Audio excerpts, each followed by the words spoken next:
In this video, we're going to tackle questions 5 and 6 on page 506 of the notes. And when you've got tables of values, when you're talking about their derivative, first derivative, and second derivative, it gives the AP writers a lot of opportunity to bring in a lot of content from throughout the year.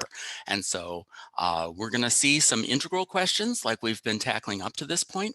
This question is going to be based more on derivatives and interpretation of derivatives. So it's going to be worth looking at. So this is going to be something that I tackled kind of briefly in the fall, but let's take a look at it now and put our minds around it. So in this problem, remember we've got a table of values at some selected points and values of the function, the first derivative, and the second derivative. That's all we have. We don't have the equation that creates these values. And so what we want to do now is we want to find the equation of the tangent line to the graph of f of x where x is equal to 3. All right. And so let me do a little bit. We wouldn't have this if we were tackling this problem for real. So this is just going to be for the sake of our personal edification. So I want you to be able to solve a question like this without seeing a graph like this. But the first time, why don't we kind of have it in front of us? So the graph of f, so these points here are just the f of x values for all of the x values that they give us at -3, -1, 1, 3, and 5.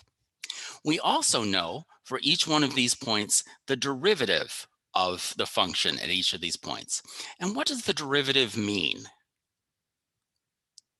Remember that derivative is talking about the instantaneous rate of change at these values, which is just the slope of the tangent line. So when I say not only does the function go through this point, but it goes through this point at just about a slope of -2. All right, so -2 means it's going to be like this. It's going to go through this point, and so, it's going to look something like that. All right, and the same thing's going to be true for all of the other points. So the first derivative at -1 is going to be +1. So here the function is going to look something like that. At 1, the function is going to be 0. So here it would look like this. Maybe not for this long, but if we zoomed in super close, it should look like that. At 3, it's going to have a tangent of 3. So it's going from here to here. So something like that. And the other thing is that at 5, it's going to have a derivative of 2. So that's going to be something like that. All right. So if we were going to trace the function, what we want to make sure is not only does it go through these 5 points, but it's going at basically these slopes when it meets these points. All right, we'll take a look at the second derivative in a couple minutes and see how that changes our impact.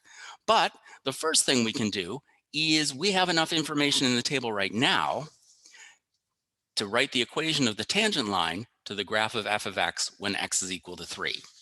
Okay, because we know that the tangent line goes through this point, and we know that it has this slope.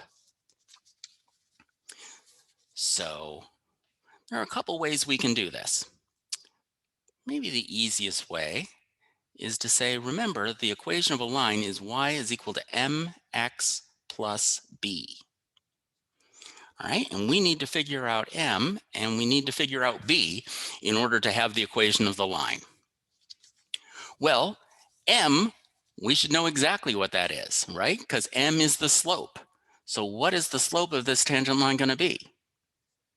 Well, the slope of the tangent line when x is equal to 3 is going to be 3.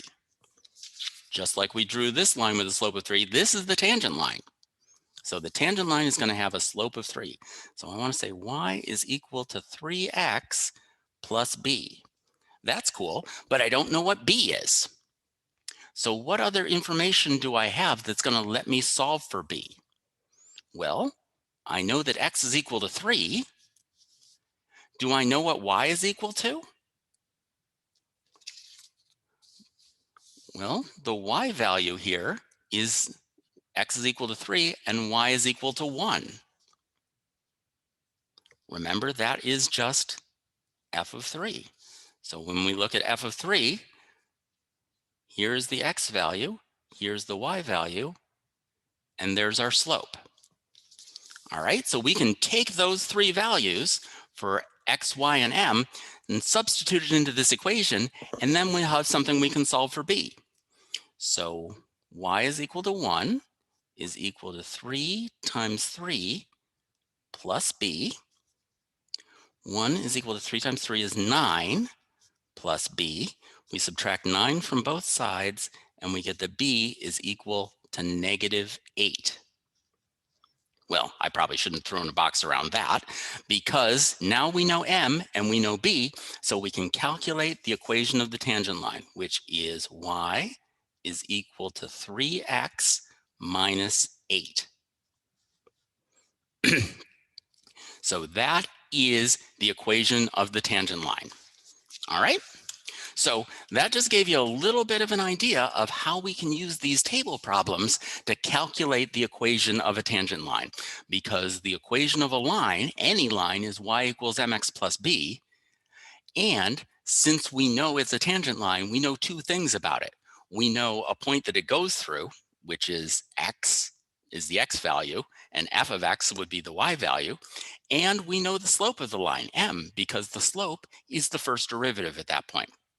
So that gives us enough to solve for b, and then we find the equation of a line. I will make one extra video where we tackle problem 6, because this video is a little bit long, and that is going to be a little bit tricky.